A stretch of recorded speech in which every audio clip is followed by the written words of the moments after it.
अस्सलाम वालेकुम व्यूअर्स, हम इस वक्त मौजूद हैं लिंक रोड पे जो फ़ेज़ 1, फ़ेज़ 4 और अस्करी 14 को आपस में मिलाता है।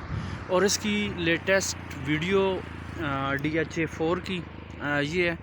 यहाँ पे आलमोस्ट सब कुछ डेवलप हो चुका है और इसकी जो पोजीशन है वो भी ऑलरेडी काफ़ी टाइम से मिल चुका है।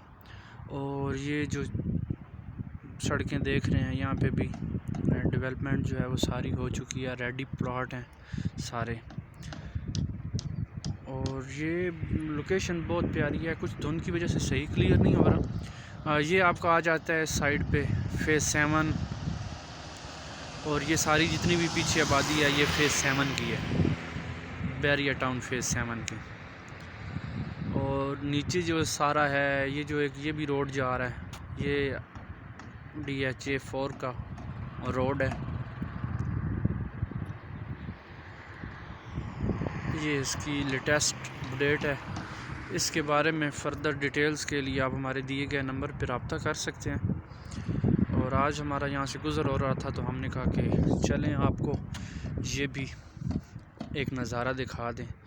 जो लोग विलिंग हैं या जिनके यहाँ पे प्लॉट मौजूद हैं तो उनको एक आइडिया हो जाएगा कि ये कहाँ तक डेवलप हो चुका है।